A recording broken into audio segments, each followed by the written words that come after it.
Recording. And Dottie, you're good to go? Awesome. Terrific. So my cell phone says it's 7:02 PM, so we'll call this meeting to order, and the record will show that all six of us are here. Steve Herbert and Rob Werge are joining us by Zoom. And so we'll start up with the next item on the agenda is approval of minutes.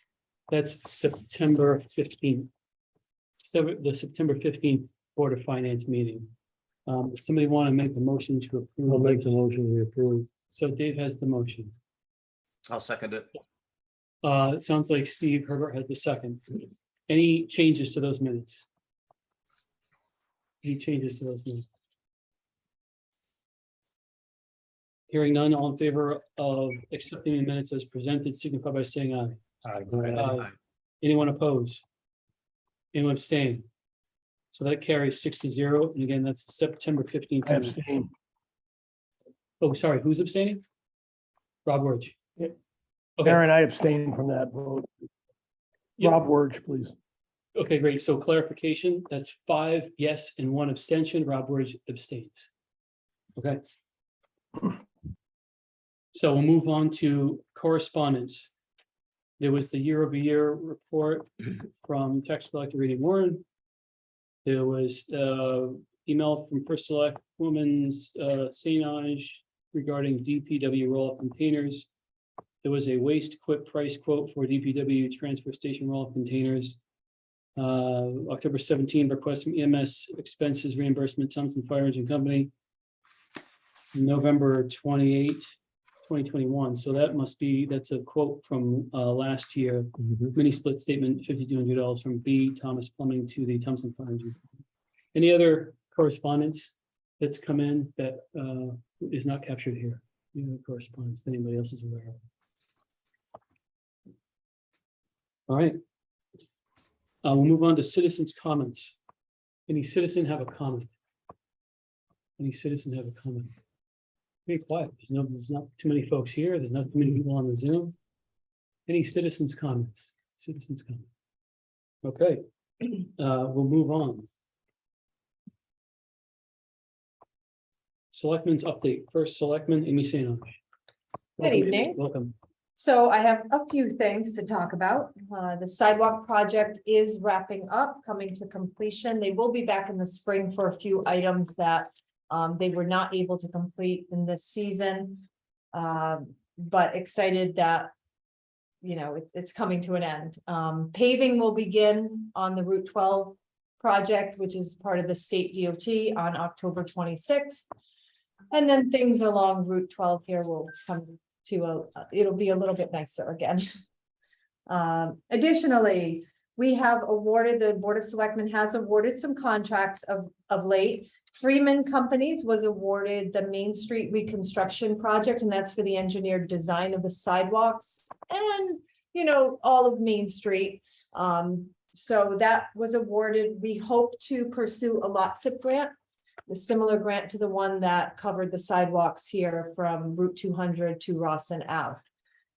Silver Perticelli is another engineering firm. They were awarded the contract for the engineering and design of the public safety complex and the salt storage facility. And additionally, they were awarded the 65 Main Street contract.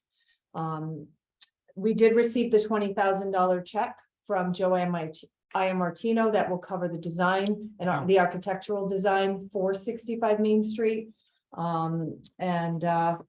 Yeah, we're excited to see that building renovated. Do you have a number on the Freeman contract? I noticed it wasn't. It was, I believe, off the top of my head, it was 99,000. They are the same engineer that did the design of from Route 200 to Rawson Ave. I don't, They were the low bidder too. I don't question that. It's Yep. just reading the minutes. None of your bids are Oh, noted okay. in the minutes. All right.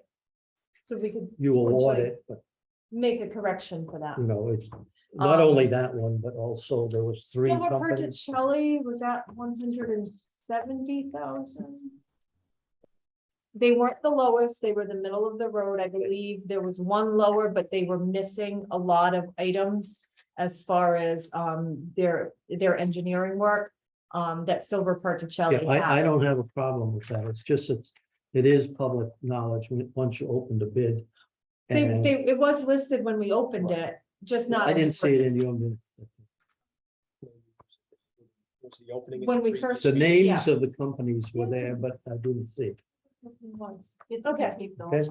Okay, I'd appreciate it if No, it could absolutely. be included. yeah, I thought that it was, but I apologize that it wasn't. Let's see. Putnam EMS update.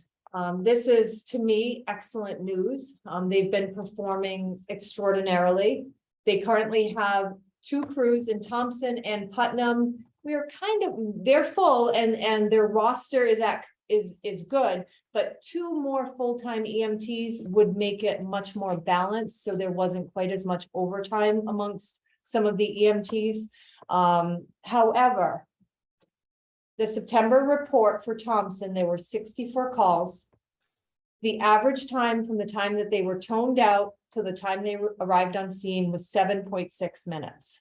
So they are performing. Additionally, in essence, there was no mutual aid between Putnam and Thompson at all.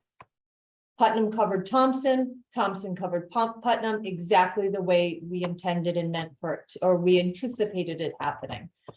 So additionally, they were able to give mutual aid to Woodstock and Killingly on a couple of occasions without sacrificing the crews between Putnam and Thompson. We will be working now, once we get 2 solid crews with a solid roster of rotation. We will begin work on the peak crew, which will service outlying areas during those peak times, as well as backing one another up here in Putnam and Thompson. So the service is working exactly like we planned it to. Let me think. Salt prices went up another 11% this year for salt. We did sign a contract. Last year, the price per ton was $95.37. This year, it is $106.69. So I looked at last year. Last year, we purchased 1,698 tons, so roughly 1,700 tons. We have in this year's budget $179,000. So we had increased it by 29,000 because last year we went over by, I think it was 11,000. So we increased it. If we were to purchase under this pricing 1,698 tons, it would be $181,000. So we're approximately going to be, if everything stays like last year, we'll be about $2,000 over budget, but we'll monitor it and see where we end up. And the last thing that I have to share with you this evening, we have formed, Kathleen Herbert and I had discussed this. There is a large portion of the public that is pushing for armed security at the school. So Kathleen and I had a conversation because I've been inundated with calls from a few residents. There's a large outcry because Putnam has armed security now, Killingly has armed security, and Woodstock has armed security. So what we've decided is we formed a committee. It's a diverse group of people, some residents, some parents, Greg Gillott, who currently is the school safety coordinator at the school. I'd like to get a teacher or 2. And also Mike Darcy. He's a local resident who was in the state police force. So we have a nice diverse group of people that are going to look at the options. Our first meeting is scheduled for November 9th at 7 p.m. here at Town Hall. I thought potentially, I'm just going to throw this out there, not to put anybody on the spot, but it might be nice to have a Board of Finance member, kind of thinking Mr. Gillott. Not putting you on the spot. No, I kind of slept off here. What was that? But any Board of Finance member, just to take part in the discussion. I I'll think do it. we've got a couple options in front of us. We have the potential of just bringing a resident trooper back to town, who will be housed, especially during the school year, at the school. Or we can have the option of a school resource officer, which is additionally comes from the troop. But they're only with us for a portion of the year. So we have to kind of weigh the pros and cons, but that's what the committee is for, so that we can bring to the public the options, and then potentially go to a vote. Whether it's at town meeting or referendum to see if the public wants this for our school system. So that's what I have to report. Questions for the first selectman?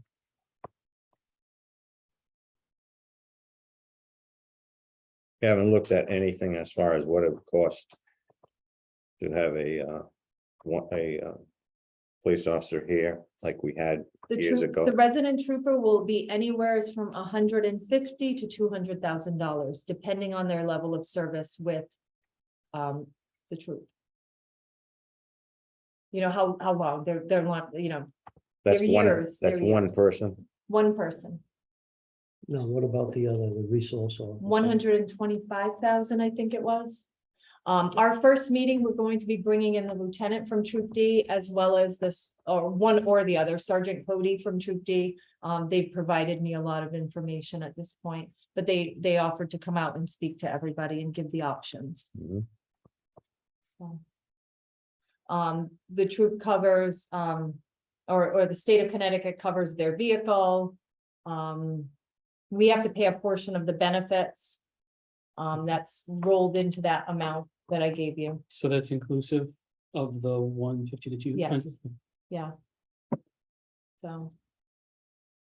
So. it'll be That's 5 days a week. What's that? That would be 5 days a week that they would be Yes. here. Yes, and we determine what their schedule would be. Okay. We're gonna determine I thought we just. whether it was Well, day That's or a night. change. In the past, we didn't have that. Oh, option. really? No, no, Okay. he The way could- I understood the conversation, but we can get that clarification. The way I understood the conversation with Sergeant Oh, Cody. We would back then they determine the could- needs of the school. But They had that's, evening times, depending on what's going on in this town, Mhm. and in daytime. Yeah. So, I personally would like the resource officer versus a resident trooper, because if we have a resident trooper and all the time is spent at the school, the town is not getting much benefit out of that Mhm. individual. When you look at the number of hours they would be on duty at the school, Mhm. whereas I think the other person would be available at the school, but wouldn't cut into the services we're receiving from Troop D at this point. Right. Any other questions? For the first selectman? but we can go over this once we get together, Yeah, Oh, yeah, because like, just beginning. yeah, just like he said, I had some of that question too. If something were to happen and he's there. Is he gonna stay there and then wait for someone else when in fact he's the closest?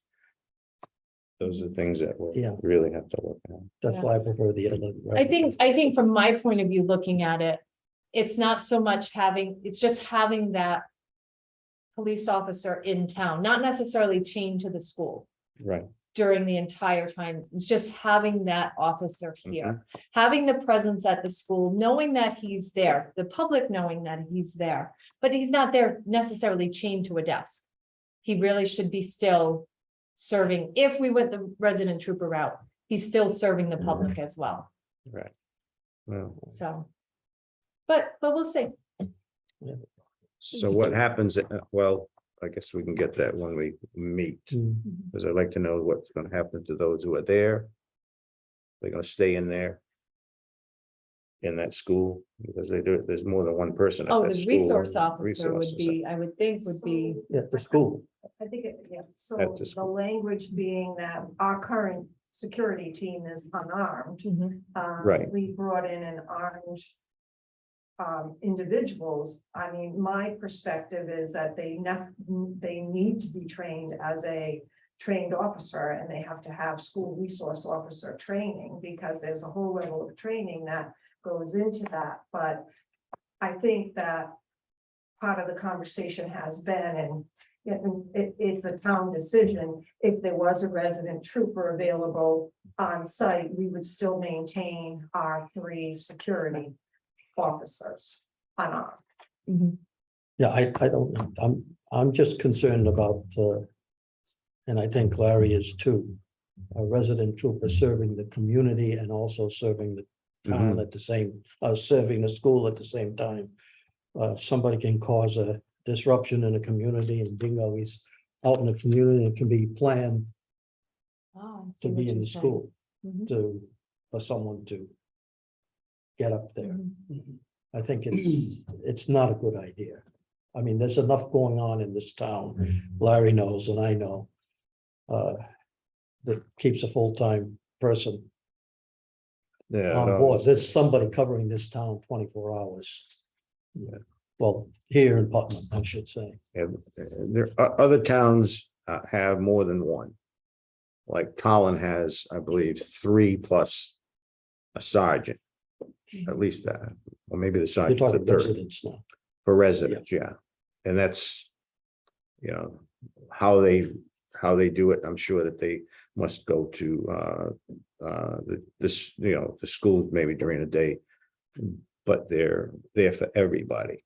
If we're gonna pay that much for him to sit there, what happens in this in the summertime?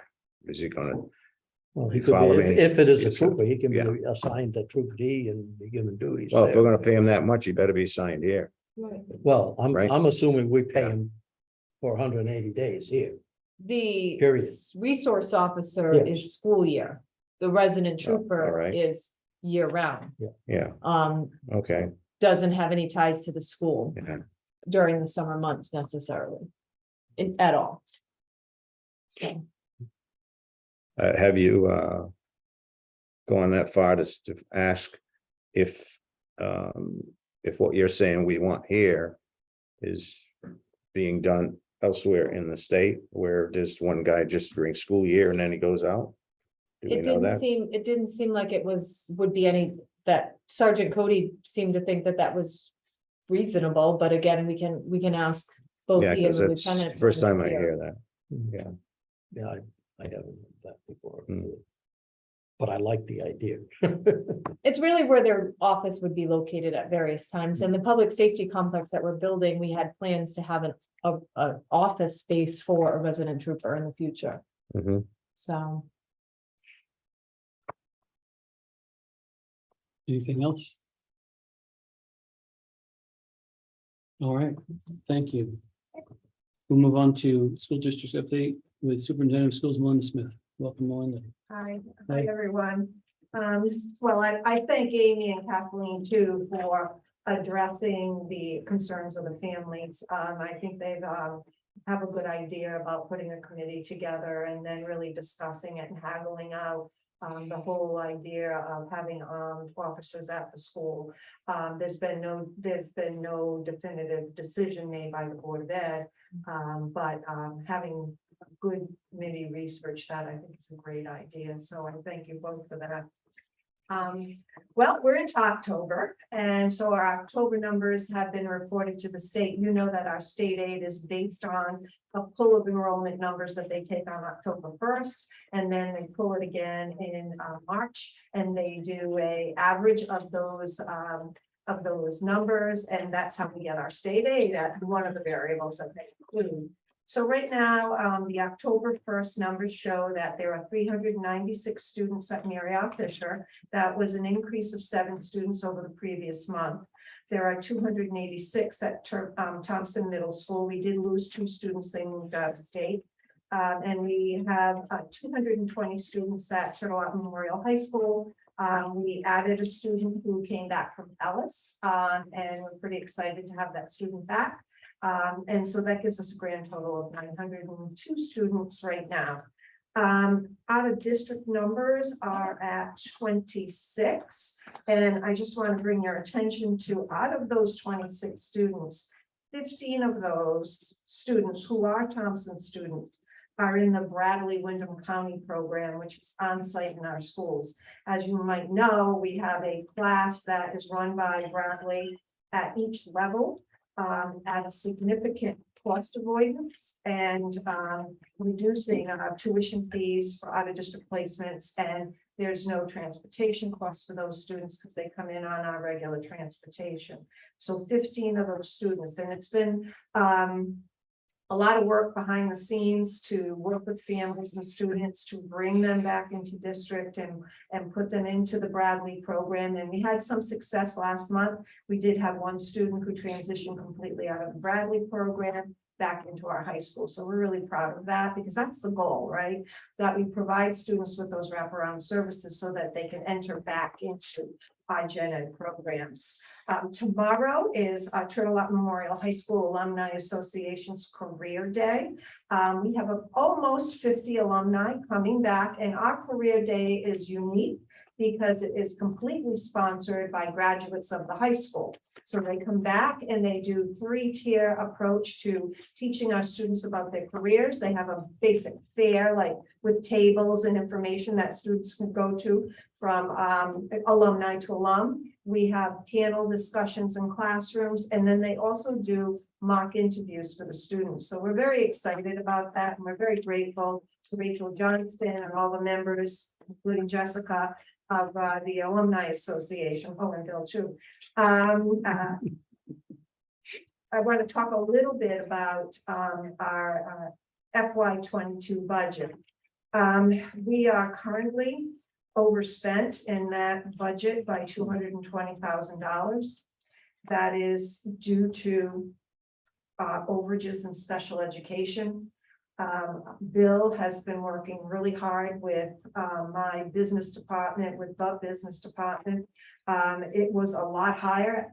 We've been whittling down and closing out purchase orders, and Bill is still looking under every rock to make sure that that number is accurate. But we started off with a very high number. Honestly, I also looked at our ARP and our ESSA monies that were left over at that time to see if there were any COVID related expenses, including teacher substitute coverage that we shifted onto ESSA in the tune of $250,000. Hadn't we done that, that number would have been a lot higher, but we were able to do that because it was a cost associated with COVID because so many teachers were out and we needed substitutes in their place. As far as those federal dollars are concerned, they are all spoken for. We have spent all of those monies. Right now, the two big purchase orders from the ARPESSR money, we have a contract with HF Lens to have a HVAC assessment done of the entire school campus. That's a $92,000 charge for that. They are looking at air quality on the campus. It's a very in-depth study. The Board of Selectmen allowed the building committee to oversee that whole project, and they're doing a great job with that.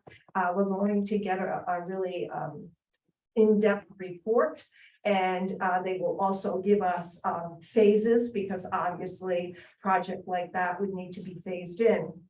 And the reason that we are really pushing to get that assessment complete is that right now the governor's office has released $150 million to school districts for grant funding, and it's a competitive grant. It's due on December 1st at 8 p.m. It is a short turnaround, and I think we're in a good position because we've already had the assessment just about done and the report is just about ready.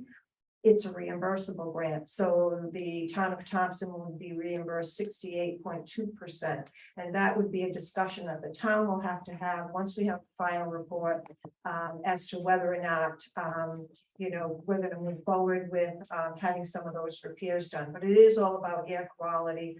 And the systems are old and they're many. And if you talk to Bill Birch, they're kind of tied together somehow, but they are older systems from the 1950s and 60s all the way up to the last time you did renovations up at the school campus. So we're taking a look at that, and we do expect security grant funds to come and be released. We thought this month, so we've been waiting and keeping our eyes open for that.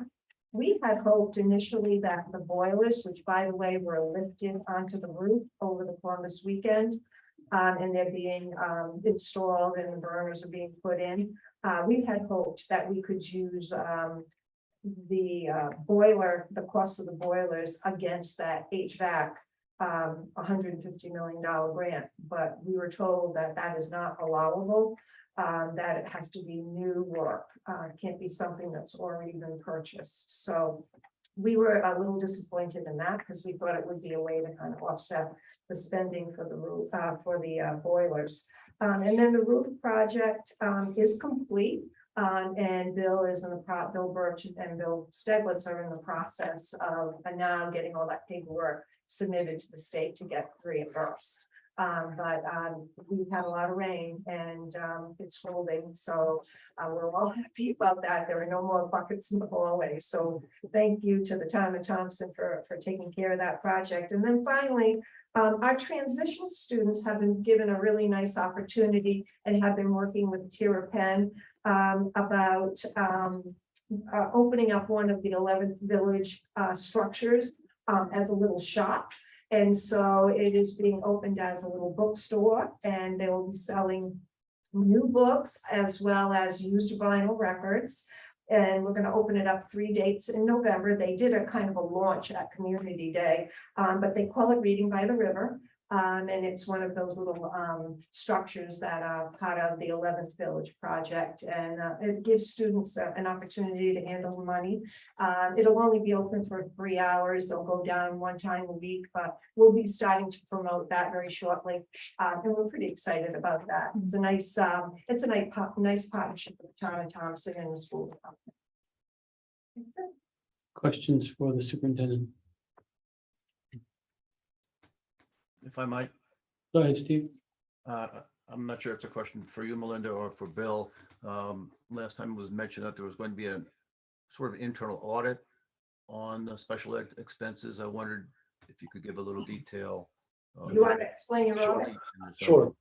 Discussion about that or some answers that came up. Sure. So the work was completed prior to our last Board of Education meeting.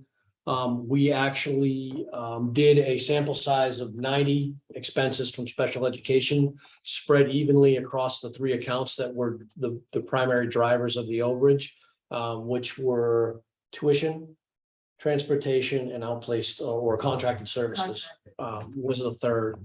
They almost evenly contributed to the overage. So 30 invoices, 30 bids, so 30 expenses from each account. We took those and the testing we performed was to trace and agree them to the supporting invoice, ensure that we had both department level and finance director approval on each of them, make sure they were categorized correctly, and make sure there was a valid and approved PO completed prior to payment. And then we also did a cutoff test to ensure that we didn't have some 2021 expenses that were in 2022 and likewise.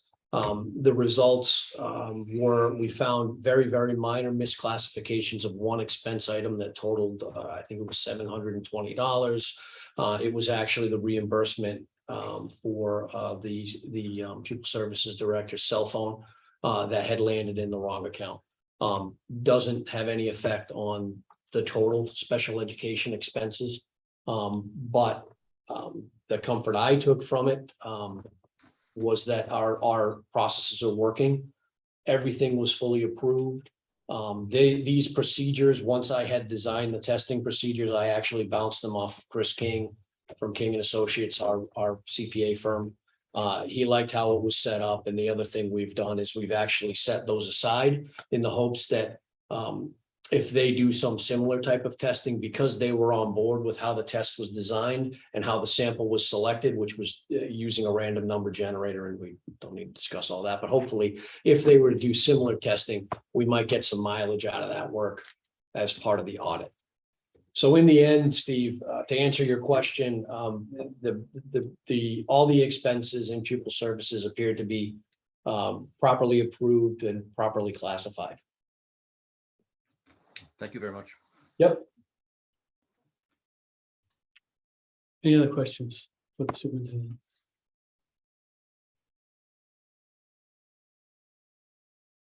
Questions? Thank you.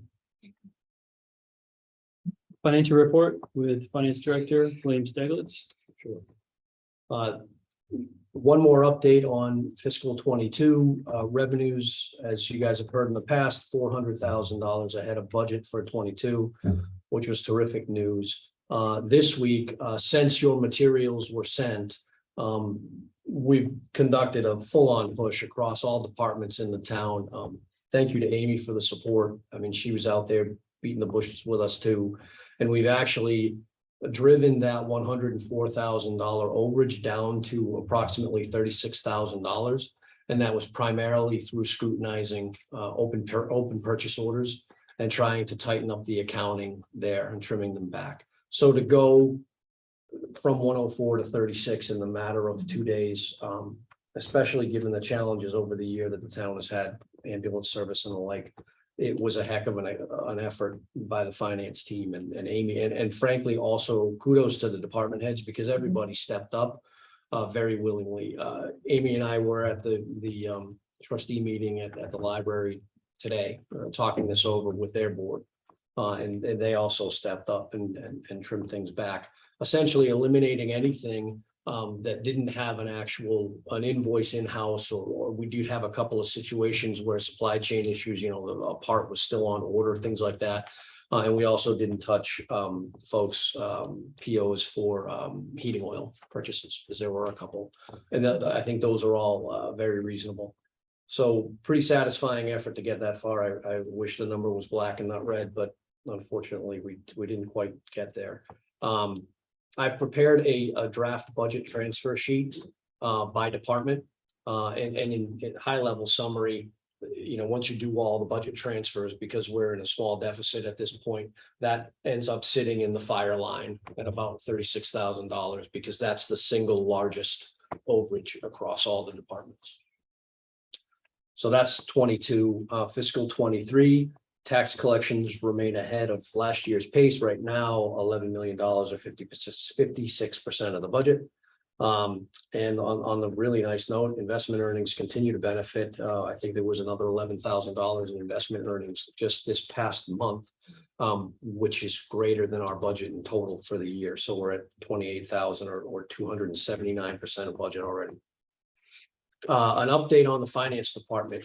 As part of our assessment of the finance staff and the transition that's happened in that department, performed a kind of an in-depth review of the finance clerk, Paula LeBlanc's position here at the town hall over the last month and a half. And it's interesting in that Paula was originally hired here as a part-time AP and part-time payroll.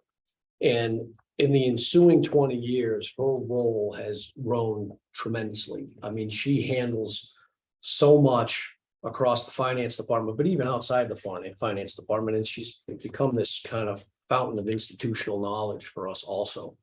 So in assessing her current responsibilities, the first thing I wanted to do was look at her job description, and come to find out there never was one.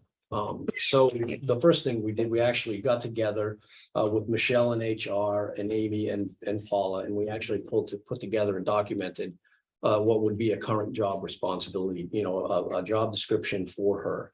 What came out of that is a role that I am calling a senior accountant role, because she is taking on and has for some time, frankly, taken on a lot of responsibilities beyond payroll and accounts payable. So what we are planning to do is actually to promote Paula to a senior accountant role, which would be a new level within the union. And then along with that would come a $5 per hour increase in her salary. I did some, I guess, market analysis, if you will, of where that lands Paula. And without getting into too many nitty-gritty details, it's fair to say we are still getting a deal for a senior accountant, and that market research focused on Connecticut specifically. So I think it's still a steal. And I think it really recognizes the efforts that Paula has put in for a very long time. And I will be the first one to say that she's been absolutely instrumental in my transition into this role. She's unbelievably loyal to the town, knowledgeable, and just extremely hardworking. So I just wanted to pass that along. Obviously thinking about the cost, I feel we have, there's not a lot going on in the finance department budget. However, one thing that I would like to bring to the attention of the board is that we currently have only one member of the department who takes benefits, whereas the budget actually includes two. So that actually covers more More than than the that, yeah. cost of this increase for her. So, Easily. right, so that was really, really pleasant news when thinking about the cost. So I think it's a win for the town. It's a win for Paula. And especially in this labor market, she's an extremely valuable employee that I think this action merits. A little update on Guy. You guys may see him around once in a while. His efforts are very focused on helping us get over this hurdle of account reconciliations. As you know, that's pretty key financial control and part of the financial statement audit that's coming up.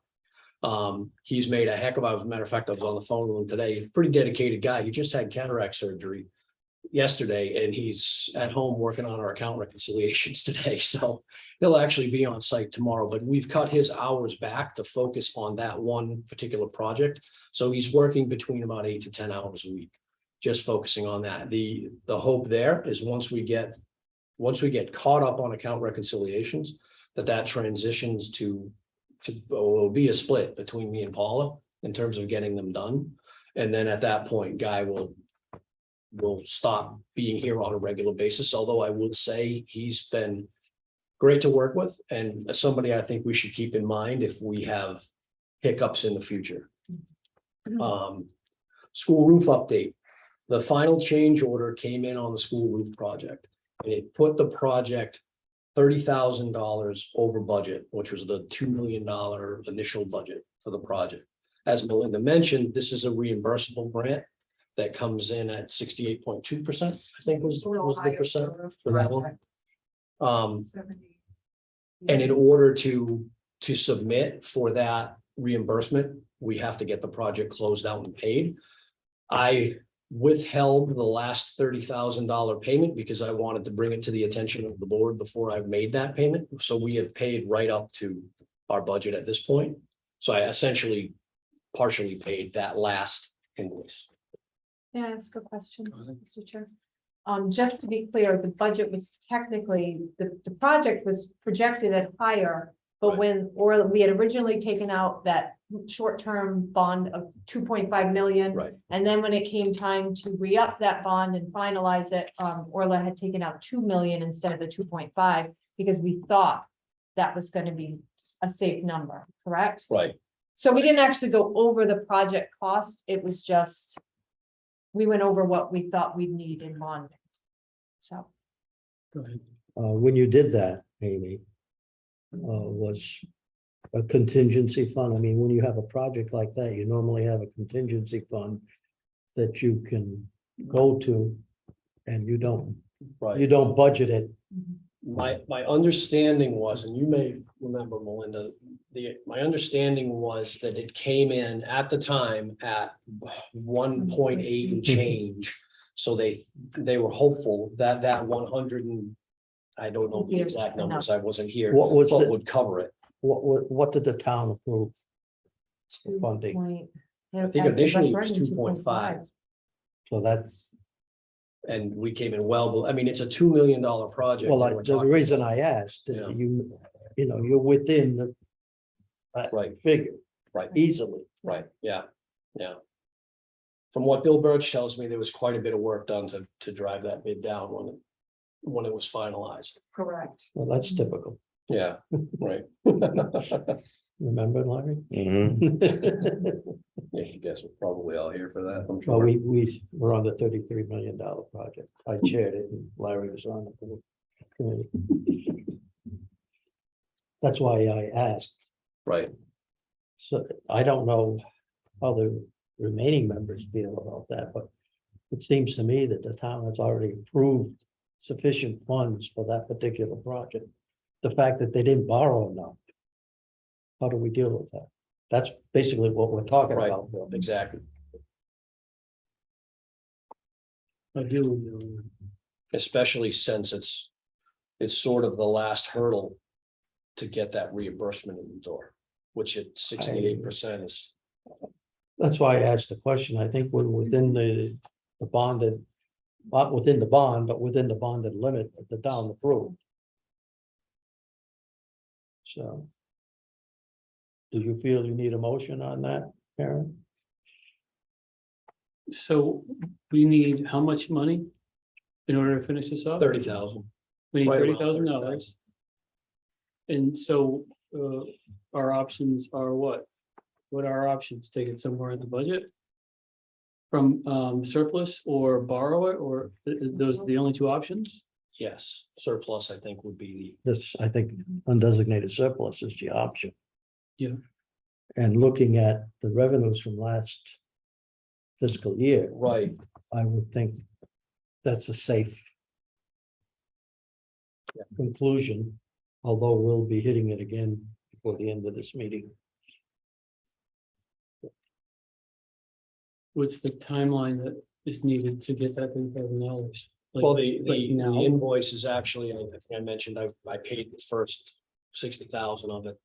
To use up the limit. And it's at this point, that invoice is past due, but I wanted to bring it to the committee before I made that final payment. And did they start charging interest at a certain number of days? past due? They have not yet. I know the vendor has been more and more outspoken because it's a little bit old at this point. I know. I think everything that needed to be, the punch list was all taken care of. Right. So, and we can't put the request into the state until that bill is paid. Exactly. Now, you say 30,000 now, is that an accurate number or? Yes, so that should be, it should be just a touch on the high side. I should have brought the exact number. Sorry, I didn't. When you say touch on the high side, you mean it could be higher than 30? No, I'm hoping that 30. 30 is on, so 30 is probably But gonna I go. guess if we want to, if you were inclined to make a motion, I guess 35 probably. The only objection I have to a motion, it's not on the agenda, and I think we'll That's- take a motion, to put it on. the- That's my concern is it's not on the agenda. That's why I was asking if interest is gonna be charged. For They this have being not past indicated due. that at all. But you said that the vendor is starting to get kind of antsy and vocal. Yes, because the invoice is aged at this point. Got it. Can we put this on the agenda for next month? We can actually put it on for tonight, but it takes a unanimous vote. Well, right, it would take 2/3 to put it on the agenda. I just feel reluctant to put something on the agenda and then vote it through without anyone in town having the No, I opportunity to know, understand what you're because saying. I think in this case where the town has actually already approved the total expenditure, perhaps we could move forward tonight with this. yeah, I know that there are folks in our community who would make a issue out of that. Well, that's why I asked what the bond issue was. Right. And the fact that the previous treasurer did not bond sufficient funds. If- Is a concern. Another thing we could do would have a 10-minute special meeting if we had to just get this out of the way and get it done as soon as Yes. possible. Oh, yes. I'm willing to do that myself. Oh, yes, Yeah. yeah, we could have a special meeting by Zoom. Right. With that one single topic on the agenda.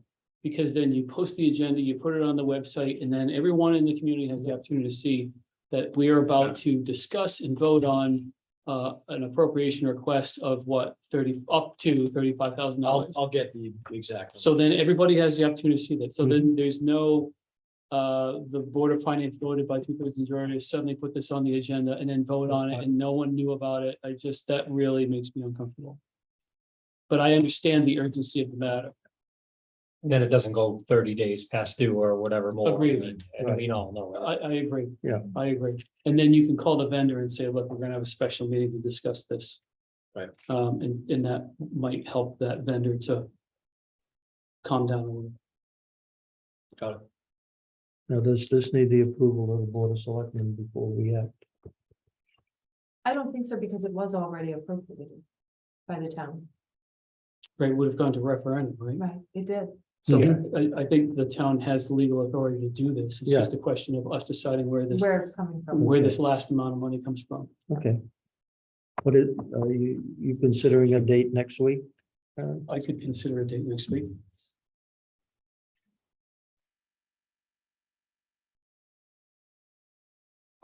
I'm flexible. So it's up to you and the others when it's best to meet.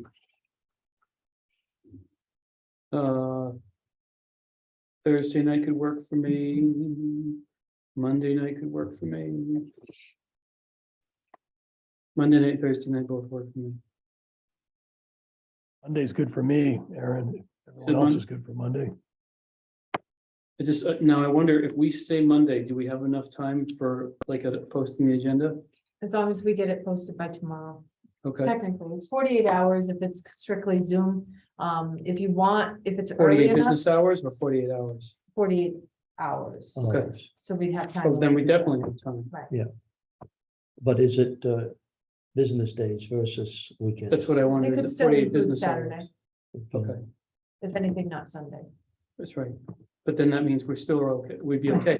As long as it's supposed to be by tomorrow, close the business. Yeah. Then that's 48 business hours if you count Correct. Saturday as business hours. If you were to do the Zoom only and we needed to run Zoom here for anybody, we just have to know that there's a planning and zoning meeting here. So we'd have to make it 6 o'clock. Yeah, I think we should just do a Zoom only. Well, right, yeah, so if we do Zoom only, then no one has to be in this room, right? Right. That's because, so then there's no need to, Does that work for you, Dave? Because I don't mind. oh, that's right, I Dave, you're not mind. a Zoom. Yeah, we can do it here. We just have. Oh, yeah, yeah, to- right, we right, have to right. make 6 o'clock. Okay, I can do 6 o'clock. It'll be all set up anyway for the following meeting. Yeah, and I'll just, well, what I'll do is I'll just do, I'll do this little echo. We can take a little table and just run the Zoom with you guys here. And does That's P fine. and Z need to set up this hybrid thing too? They will set up hybrid, Yeah. but we'll just have a table separate Yeah, that's fine. for if Larry and Dave wanted to come here, and I'll have it running for them. Yeah, that's fine. Yeah. So I haven't had the I same want to problem. accommodate. Yeah, that's, I board forgot, right, members. I forgot, yep. Well, I've had so much trouble with internet. I'm Yep. on No problem, now. no problem.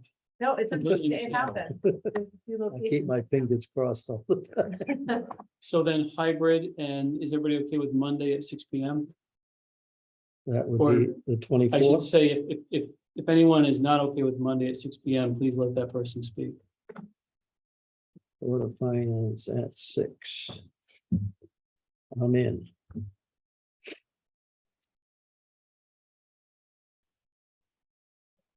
All right, I'll be going forward, I'll be sure to get these items on the agenda.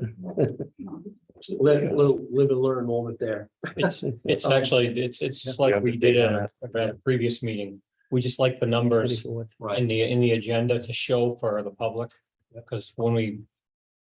Because otherwise you get backlash. Last two items quickly, a quick audit update. Been in touch with King and King. We have finally settled on a fieldwork date of November 15th, 16th, and 17th. For the, I guess you'd call it the year-end portion of their audit. Yeah.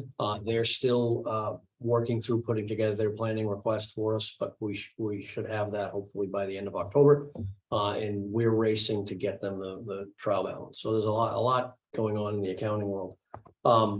Quick update, another point on the 65 Main donation. We just wanted to let the entire board know that has been received and put in a dedicated account. A dedicated grant account for those specific purposes. Right. And that's it. Just one question. Where do we stand in terms of the undesignated surplus at this point in time? We used to get a monthly report on it, but, Yeah. and Right now. I should have attached it. Can I get back? Oh, yes, to everyone that's- on yeah, that one? 'Cause I that's wanna make fine. sure I used it. and maybe you could include it in your report. Right, yeah, going forward. I believe I have it as of 6:30. Part of as I go through some of the spreadsheets, I'm trying to work through and make sure that things are flowing appropriately, and that balance sheet spreadsheet is one of them. But as of June 30th anyway. Now, keep in mind, this is after the reclass of the the non-lapsing BOE account from Mhm. last year. So we're at 1.3 million in unreserved surplus at 6/30 of 22, and given that we are on an actual basis ahead of schedule in 2023, it should be higher than that.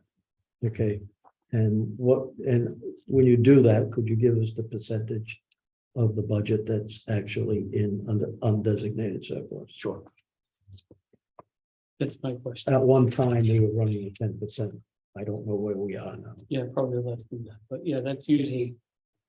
What's on my mind is what's the percentage, because I think auditors recommend that you not drop below 7.5. I think that's the number. Now, they recommend 10 in my day and 8. That's right. 8 was the bottom limit.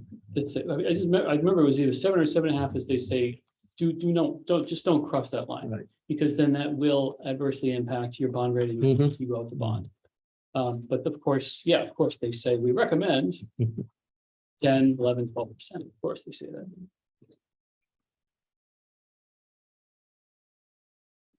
That's all I had. Any other questions for the finance director? Any other questions for the finance director? Thank you, Bill.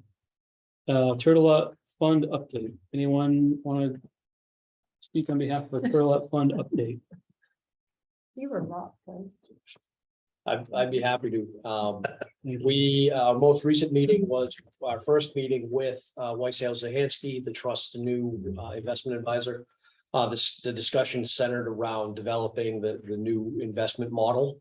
And we came out of there with a handful of requests and questions, including being very thorough, looking part of that new model looks back on a rolling 12-quarter average in terms of how you can calculate what can be pulled from the trust.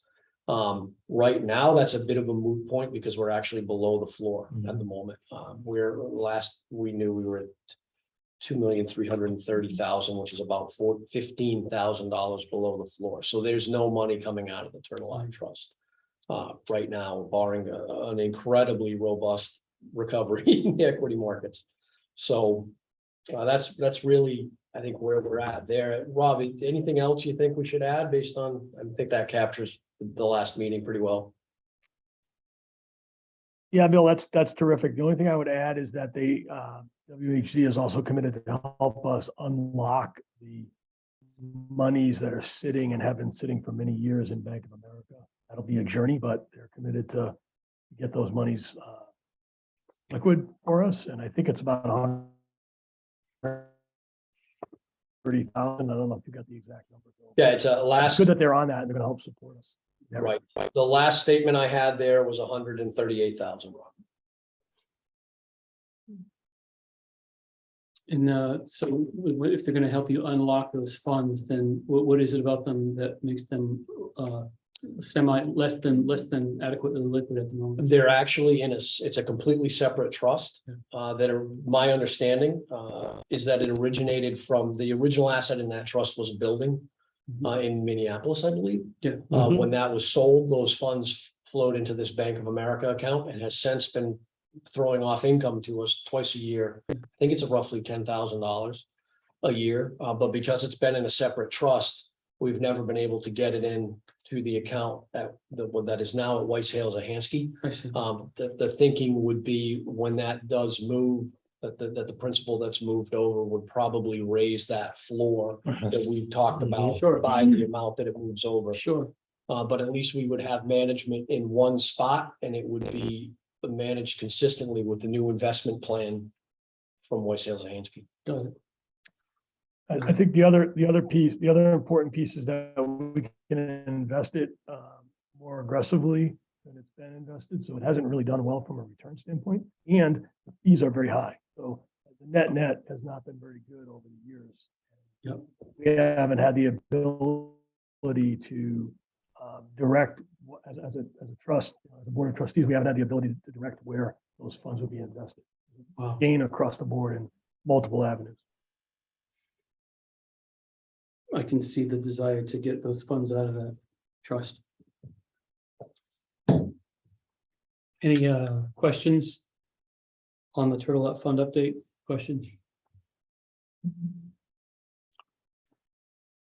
All right, thank you. Thank you for the update. So we'll move into old business. Request from the selectmen to allocate up to $26,400 for the purchase of DPW roll-off trucks. An open top 50-yard container and 45-yard compaction container for the transfer station. And if I could speak. to Go ahead. We're not looking for an extra 26,400. What we were hoping that the Board of Finance, that is the total cost of the two units.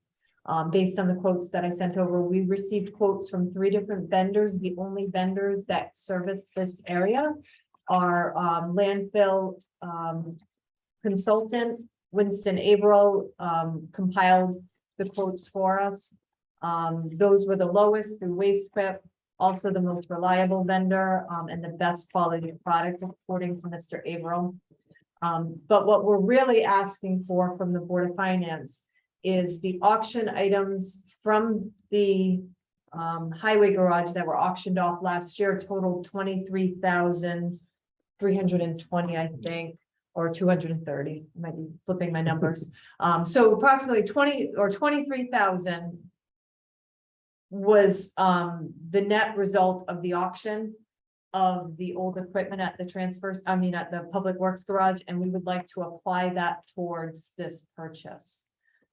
We have the other money, I don't have the total in front of me, $3,400. We have it in the transfer station under equipment. But we're in need of definitely a new compaction container. That's going to be for the MSW, the municipal solid waste. That's the messiest, the dirtiest. Those containers rot out the fastest, and the ones that we have can no longer be welded. They can't be repaired at this point. So we are in need of a new compaction unit and then the open top unit as well. The units get old, they corrode, they're out in the open all the time. So then you're looking to transfer funds from one location to another? well, they're sitting, we're just asking for to be able to utilize the 23,000. That money's in the undesignated fund surplus. Right. Okay, That's what Why we don't I just make a motion to allocate an amount not to exceed $26,400 for the purchase of roll-off trucks for the use at the transfer station?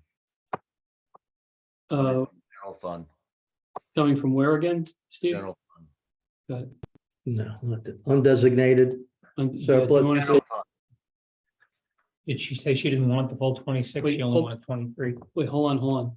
So Steve, your motion is to appropriate 26,000, not to exceed $26,400 for the purchase of DPW roll-off trucks for the transfer station, right? Right. That's Roll-off containers. roll-off containers Correct. for the transfer station, source of funds from undesignated surplus. Is that your motion, Steve? That's fine. All right, so that's Steve's motion. I just want to make sure because he was in the process of making a motion, so I just want to make sure that we give him a chance to make his motion. And of course, now that the motion has been made, is there anyone who wants to second the motion? Anyone who wants to second the motion? All right, so the motion fails for lack of second. So it sounded like somebody's looking to clarify. Dave, sounded like you were looking to clarify No, I'd like to. something, then maybe Rob Mann was looking to clarify. Yeah, I just wanted to, she said 23,500 or something. No, That- 23, 23? Mhm. So then you're looking for $23,000. yes. Hold on, I'm gonna just write that down. Based on the Board of Selectmen having presented to the Board of Finance this option of Rich selling the equipment.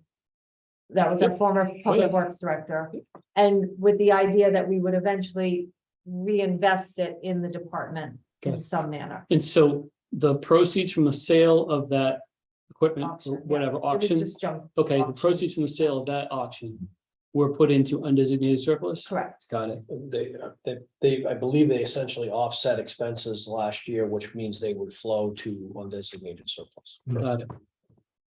And so then that means, Amy, if you're looking for a specific motion, you'd be looking for an appropriation not to exceed $23,000 source from undesignated surplus for the purpose of, Purchasing the two units, the Purchasing- compaction unit and the open air container units. Roll-off Purchasing, container. purchasing the compaction and the open air units that you're looking to purchase for the transfer station. Correct. That's Okay, correct. I know that was a lot of words, but Dottie, hopefully you got that. Okay, because I needed help even just making, so I'll make that in the form of motion. I need help making the motion myself. Go ahead, Dave. Do you I'll want to second that Okay, motion. great.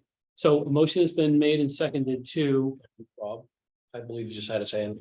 oh, well, okay, I just want to say, I'm just going to confirm. A motion has been made and seconded to appropriate $23,000 from undesignated surplus for the purpose of acquiring these two units. Rob Words, go ahead.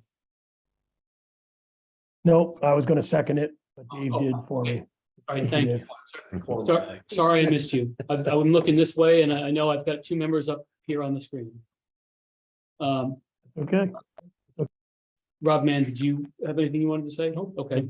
Anyone else? Is there any discussion? Than my usual. Is there any discussion on the motion? Any discussion on the motion? Any discussion before we vote?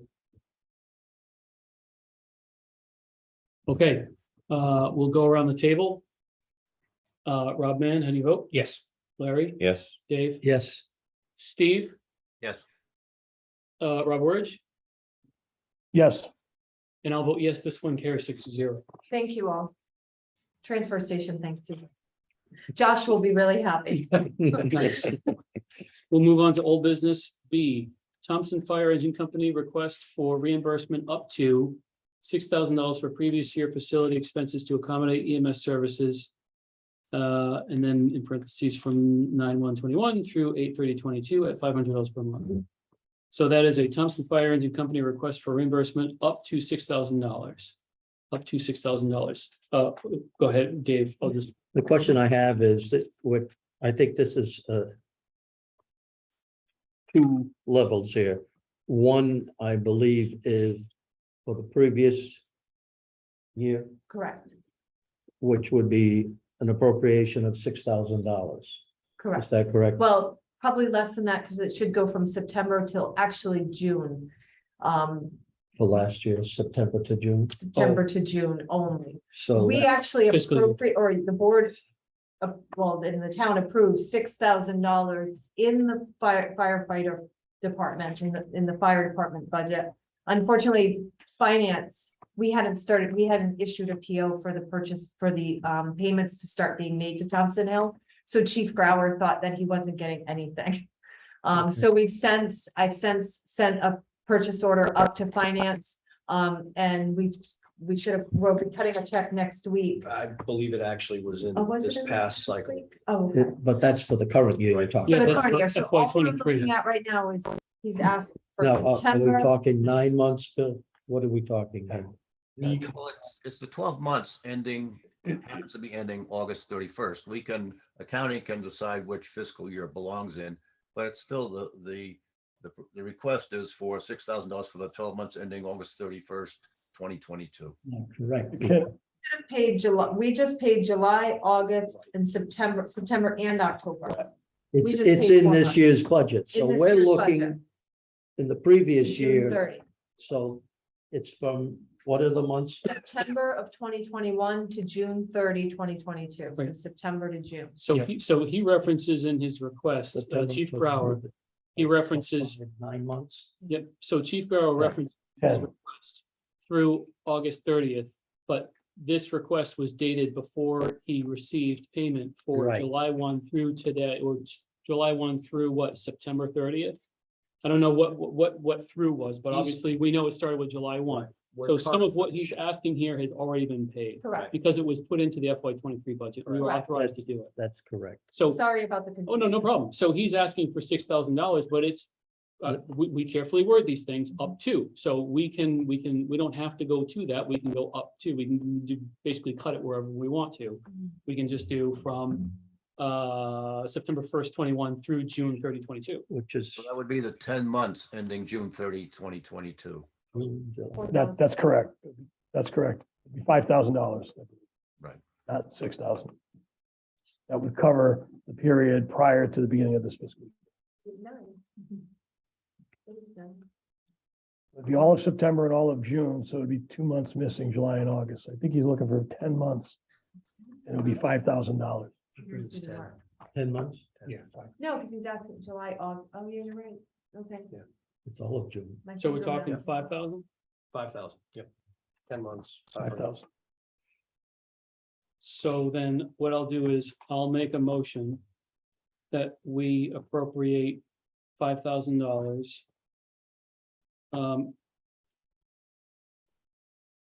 To accommodate EMS, to pay for accommodation of EMS services from September 1, 2021 through June 30, 2022. Source of money, we talking undesignated surplus? I mean, what are our options? Either that or contingency fund? Contingency. Undesignated. I would go with surplus again. Surplus. Keep That's up to what- 2022 The page, expense. we're looking at another That's true. 5,200. Okay.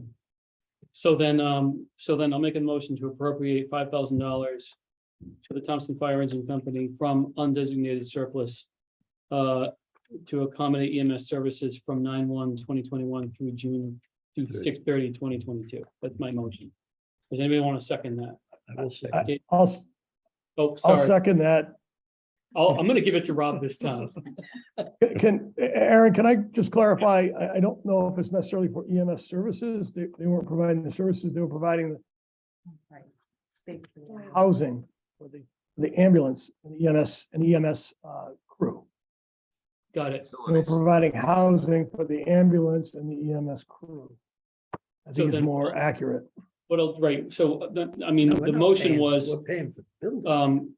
expenses to accommodate. Yeah, Housing the ambulance. Housing. yeah, this is the use of building. This is not for personnel. Because it's part of EMS. Correct. Correct. So what I could do, if I go directly to the request on the agenda, then I can say $5,000 to reimburse Thompson Fire Engine Company for expenses to accommodate EMS services. And I think that Or ambulance, it's ambulance service in the letter. it's just that I'm looking at what's on the agenda. item. Oh, okay, I was reading. Expenses to accommodate EMS services. And so Rob, words you're talking about when you're saying the expenses to accommodate EMS services were what, to the building? Building expenses? Yeah, these are building expenses Right, meaning heat and to electricity house the ambulance to house them. service. That's correct. So then here's what I'm gonna do. That's I'm correct. gonna say $5,000 to reimburse Thompson Fire Engine Company for expenses to house and accommodate EMS services. From That's September good. 1st through June 30th. Yep. September Perfect. 21. I'll second that, Aaron, Okay, for the great. clarification. Discussion on the motion. Any discussion on the motion? Any discussion? Okay, we'll go around the table. Rob Mann, how do you vote? Yes. Larry, Yes, Dave, Yes, Steve? Yep. And Rob Wirch? Yes, And I'll vote yes, that's 6-0. And that was $5,000. I just Correct. want to make sure that it's $5,000.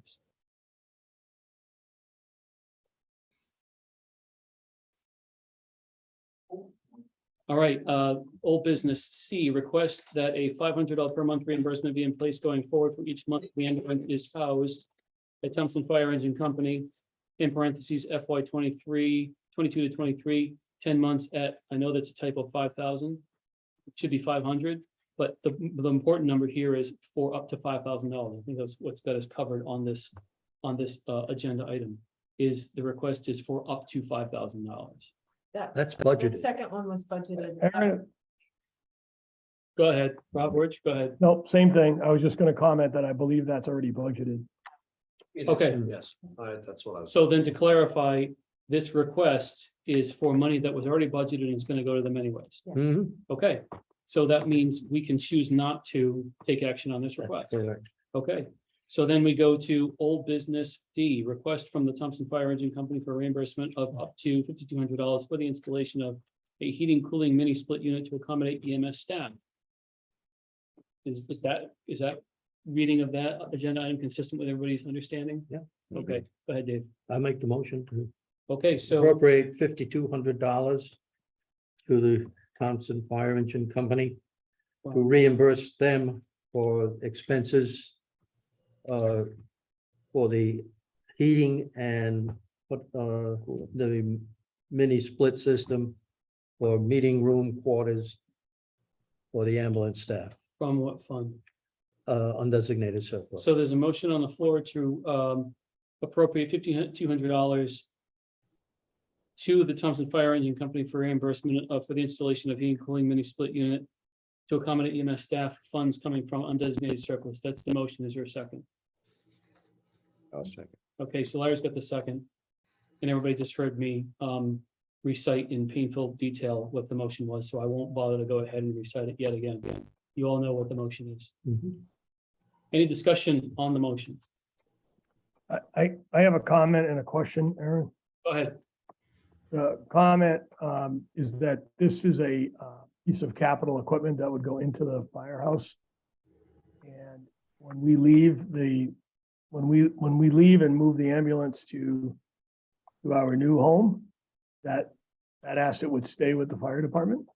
Mhm. That's just a comment, not a reason to not support it or support it, just a comment. And the second thing is would be a question for the chief, which is currently, we've agreed to pay $500 a month for the added cost, real added cost that the fire company is incurring by housing the ambulance.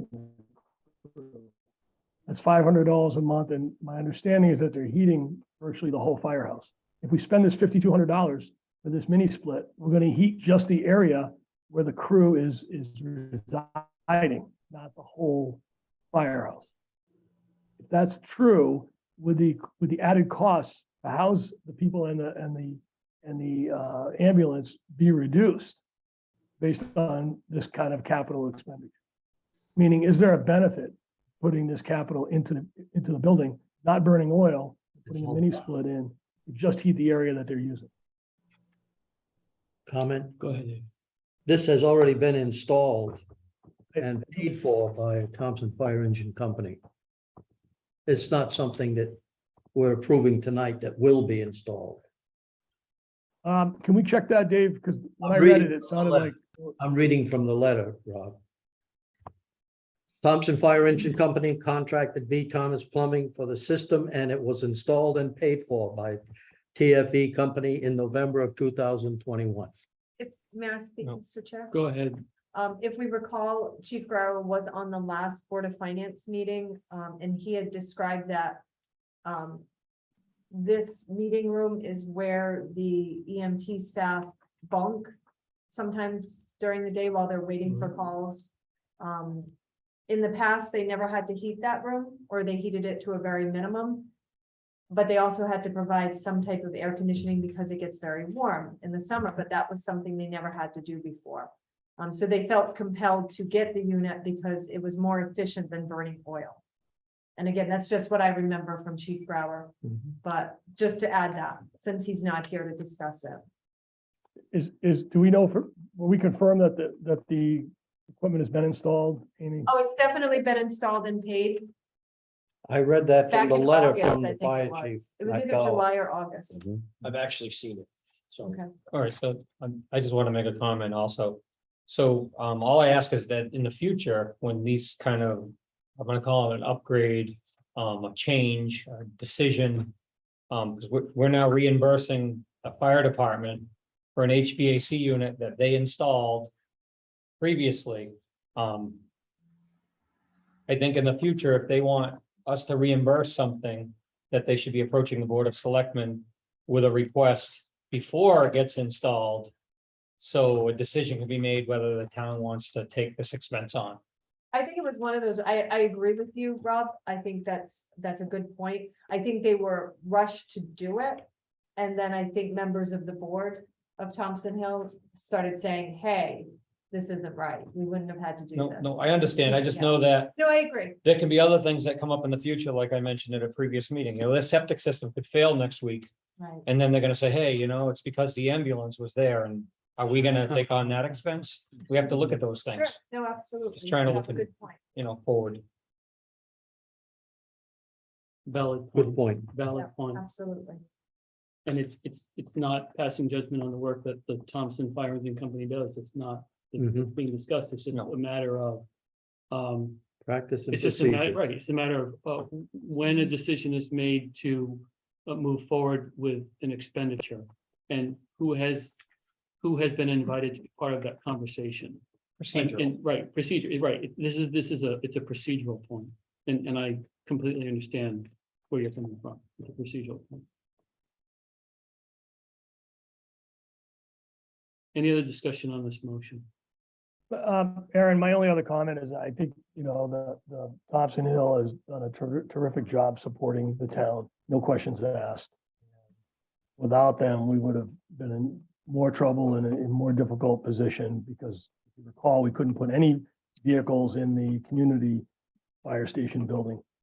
So, I mean, I fully support them and what they've done, and actually, I thank them for their support through this transition, which is not over, even though we've transitioned from KB to Putnam EMS, until we have our own home, new home, we're going to continue to rely on them. They've been great partners. Any other discussion? All right, so this is to appropriate $5,200 to reimburse Thompson Fire Engine Company for installation of a heating and cooling unit. So we'll go around the table and Rob, man, how do you vote? Yes. And Larry? Yes, Dave? Yes, Steve? Yep. Rob Word? Looks like Rob Word, you froze. How do you vote? Yes, Okay, great. Thank you. We didn't hear you the first time. And I'll vote yes. So that's 6-0. It passes. $5,200. I will let Chief Brower know. Thank you all. New business. 2023 Board of Finance proposed meeting schedule. This was something that went out to us, mhm. and this says the proposed What do you- you can make. meeting It's on dates. the- it's on the website. So we're moving on to new business, 2023 Board of Finance proposed meeting schedule. These are the dates that they're not carved in stone yet, but I asked Dottie to go ahead and send this out to everyone now, so you can take a look at it. Go ahead. The only question I have is the dates in May, because I think the town meeting precedes those dates. And that's what I was wondering is I know that we've, because we changed the number of, I think we changed the date of the town meeting, and then there's a certain number of days that the budget has to be done in order to accommodate Right. the legal gap between our passing the It's budget. usually and a when- couple of weeks or 10 days, That's I right. believe. And I think we're under pressure to get the budget done before the end of April now. Yes. And so I think that means we probably don't need to have 4 meeting dates on the calendar for May. We could just have the one day that's the regular meeting, whatever that's the third Thursday, which is probably May 18th, considering I that would May guess. 4, 11, 18, and 25. If we leave them though, it allows us to respond should the budget not pass. Good point, but I wonder, I think the first referendum is in early June, isn't it? Even if, No, May. is it in May? Oh, yeah. Okay, I couldn't remember. Maybe that's the way it used to be when it was later. Maybe that's what it was. No, it was always May, but it was later in May, Yeah. earlier in May now. So then let's just open the calendar and look through. And we may not need all of them. Is it the first Monday in May? For the town meeting. We wouldn't need May 4th. And we probably wouldn't need May 11th. That's because that's the second Thursday. The town meeting is So- the first. Yeah, Tell me when. I think it's the first Monday. I thought it was the first Monday. So then doesn't it have to be a certain number of days after town meeting I before it think goes? it's referendum? Before the referendum, yes, so About 14 the, days. I mean, Oh, yeah. the 18th is sufficient, which is our regular meeting. 18th would be our regular meeting, and then we can keep the 25th, so that if we need to respond to a failure of the budget. Normally, we would meet right after the referendum, assuming it passes, to set the Set the mill mill rate. rate. But as But we far don't, as, we haven't got that date yet. that's right, so it looks like it's safe for us to remove from this proposed calendar, May 4th and May 11th. That's what it looks like to me.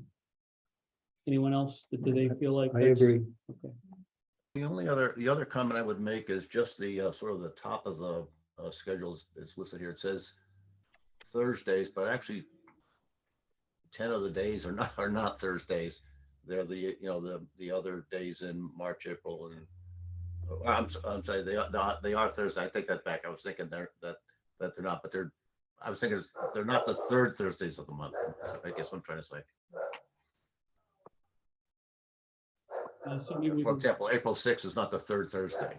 That's right. Maybe we can just clarify and say the Board of Finance, Regular Should it- meeting yeah, on the Board of third. Finance regular meetings are, there you go. No, these are all quote regular meetings. That's what this does. This establishes the regular meetings. No, they're not. Yes, The they meeting are. Usually the 9th, 16th, 23rd, 30th. And then No, in no, this is from Freedom of regular Information. meeting would be the 16th, I would imagine. And in April, it's probably the 20th. The others are special Other- meeting. The Freedom of Information Act, the reason we're doing this is establish what are quote regular meetings. Those are meetings that are published in advance of the year and are considered regular meetings. Special meetings are ones that we establish throughout the year, like we're going to do for next Monday. So these are regular meetings, that meaning that we don't have to set up a special agenda, special notice for. So it's important that these are listed. My comment is only that the topic of the title of this page indicates every third Thursday, when in fact it's many other days than every third Thursday. But these are quote regular meetings from the viewpoint of a Freedom of Information Act definition of regular meetings versus special meetings. I disagree. A regular meeting, anything can be on the agenda. A special meeting is specific to a particular topic. And those extra meetings are special meetings to deal with the budget, period. That may be maybe what we actually do, but by establishing these as a scheduled meeting at this time, it means that we can talk about anything at those meetings. I mean, we may not, but it gives us the opportunity to do so if we want to. I think in one way, Steve makes a good point, because I think on the town website, it always says, Board of Finance meeting is on a third Thursday of the month. A lot of times that's how it's worded. I mean, what we could do is say, the Board of Finance meets at On the 7, following days. well, exactly, as I was gonna say, the Board of Finance meets on the following days at 7 PM in the Merrill Cine room of the Thompson Town Hall unless otherwise scheduled. We could just say that, the Board of Finance, or we can say, the Board of Finance will have regular meetings at 7 PM in the Merrill Cine room of the Thompson Town Hall, on the following dates. Yeah, Board of Finance will have regular meetings on the following dates at 7 PM in the Merrill Cine room in the Thompson Town Hall unless otherwise scheduled. And again, just to be picky, maybe we should put the address and the town that it's in. If we say Thompson Board of Finance, Thompson, Connecticut, Well, yeah, and the street address. That's in North Grovenordale, Connecticut, kind of thing, something like that. we could put Thompson Board of Finance, Thompson Municipal Offices. Well, now, yeah, Thompson Board of Finance, Thompson Municipal Offices, whatever the street address is here, North Right. Grovenordale, Connecticut. Again, I'm just being picky, but just to We be, can just put it on, do we have Thompson letterhead that has all that stuff? I think there's finance. I don't So know. we could just print it on finance letterhead and that should have all that stuff right on it, right? Because it would right, I have, think you're right. so as long as we print it, so we don't have to make any change to the street address, we're just gonna make sure that we print it on our letterhead. Anything else? Now, we don't have to vote on this tonight. I think we're just sharing this around because Dottie said this isn't gonna come up until November. Do you want me to share it now? And I said, sure, share it now, because then we all get a chance to. We'll Take a approve look it at it. next month in case we have other thoughts, I guess. Or Dottie, were you looking for a motion tonight? No, the provision is it has to be done by next month. Got it. Last year you did it in October. It's your call. Oh. October or November. I mean, it's an item on the agenda, so we can act on it if we want to. So I'll make a motion that we adopt this agenda, understanding that we strike May 4 and 11. And we just take out the part about meets on the third Thursday of the month, and we put in, we'll meet on the following days. And then just make sure that it gets printed on finance letterhead. And say Board of Finance will have regular meetings on the following days. Striking May 4th and May 11th. Sorry, that's a lot of words, but I'll put that in the form of a motion. Is there a second to that? Oh, Steve, you get the second? Yes, please. Okay, so the motion's been made and seconded. Any discussion? Discussion? Aaron, I had a question. Can we cancel any of those meetings? Because we typically cancel the August meeting. Do we want to eliminate it now, or do we have the authority to cancel it? We can cancel anytime. Well, you raise a good point. I know that in the past, we've actually gone ahead and then August, if we have budgets get shot down and we have to meet. So we can always cancel it later. Okay, thank you.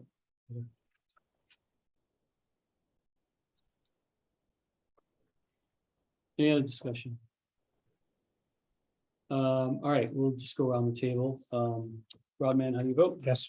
And Larry, Yes, Dave, Yes, Steve, Yes. Rob Word? How do you vote? Yes, Rob? Okay, I'll vote yes. That carries 6-0. yes. Thank you. Any Board of Finance member comments?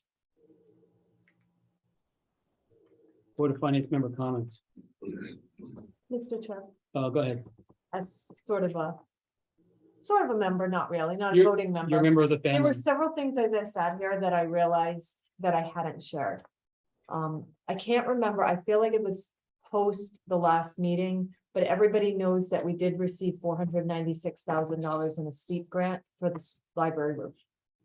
That was, I think that happened after the last meeting, if I recall correctly. Fabulous. Additionally, you're sitting around a nice big new table. Well, it's like new, but this came from Moffray Insurance. Thanks to Rob LaRue who reached out to us. Tables, chairs, 16 chairs. The old table that was here is now up in the Miscavige Auditorium, and the old chairs will be going there as well. So we repurposed the table that was here, but this will have a little bit more flexibility for some of our bigger boards. We are, transfer station, thank you again for approving those containers. They were in desperate need there. Additionally, we brought the Yukon senior team, one of the senior teams. They selected the transfer station as a project, a design project. Ultimately, we eventually would like to search for a grant that would potentially, for safety of the employees and for the health and safety of the employees, we would like to see an actual facility there with running water, a bathroom, an actual heated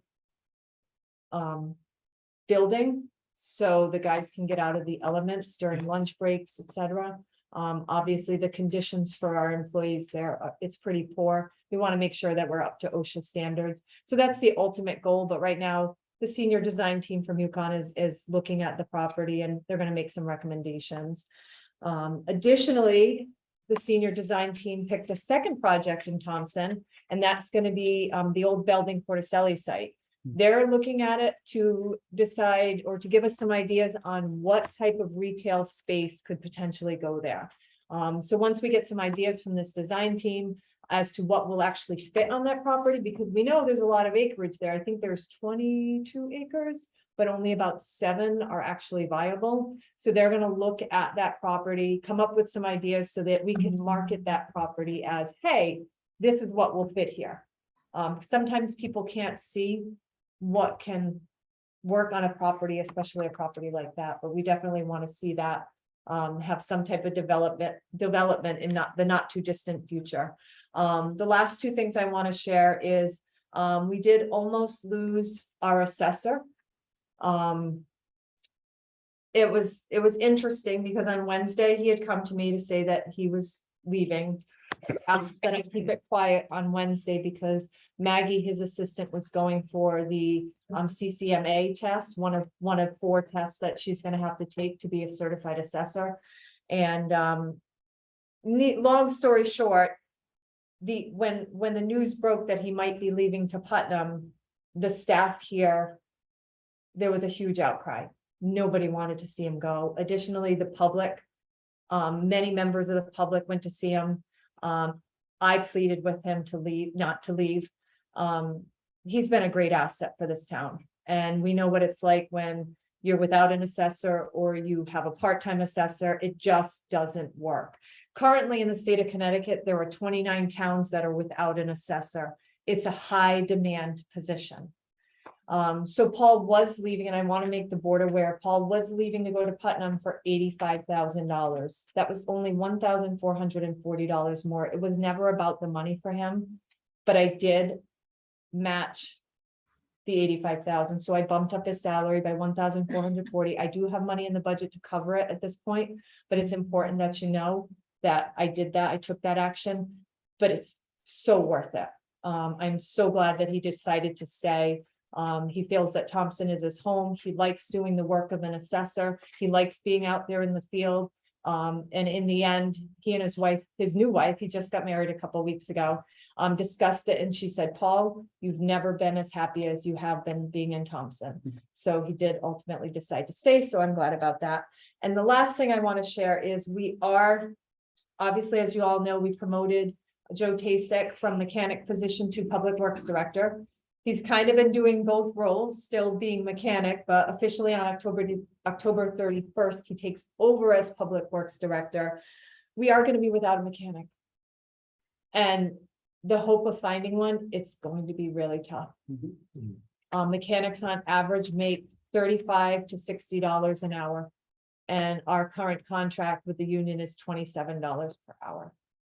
So I'm just alerting you, it's going to be a tough road to try to find, and come snow season, when the snow starts flying, we're going to need a mechanic. So fingers crossed. At this point, we only have one applicant. He's a strong candidate, but I think he's just going to need too much to come over. So I don't know what we're going to do, but it's important for the Board of Finance for you guys to know. How many hours a week for a mechanic? 40 hours, It's 40? yeah, Plus overtime. plus overtime in the winter. So Over $25,000 on the high side. on the high side. Good grief. And that, I mean, those are technicians. Those are, you Right, know, I they just- work in I just- dealerships. You said and- something to 60 an hour, and I thought 60 an hour. Let's do the Upwards. math on that. But I pulled Putnam's contract, union contract. Our rates, our salary rates are right in line with their rates. So we're not far off. It's just going to be a matter of finding the right candidate, and it's just a tough job market to find individuals right now. So I'm hoping. At this point, we have one application, so Maybe you'll get another one. maybe we will. I keep putting it out there. $25,000 a year, maybe I'll learn how to be a mechanic. Just don't tell Barney, you know, What that, is that? don't tell Don't Barney tell Barney. Oh, yeah. what you're paying him because He outbids you all the time. he does. Oh, and on another note, Bill just reminded me to say Maggie passed her test. Great, Paul's plan worked. Yeah, Got an 88. yeah. Nice. They're a great team. They're a great team. And Maggie was one of the reasons too that Paul had a second look at his decision. They're a good team. Well, well done to you for keeping him. I did beg him a little bit. I'm not ashamed to say. That's okay. There's nothing wrong with admitting that. We do what we have to. Yeah. Well, we all know Diane tried to get out for a long time. It was very difficult. Any Board of Finance member comment? Okay, someone want to make the motion to adjourn? Motion to adjourn. So Rob Mann has the motion, Second. and Larry has a second. All in favor of adjourning, signify by saying aye. Aye. Aye. Aye. Anyone opposed? Anyone abstain? This motion carries 6-0. It's 8:35 PM. Thank you so much, everyone. Good night.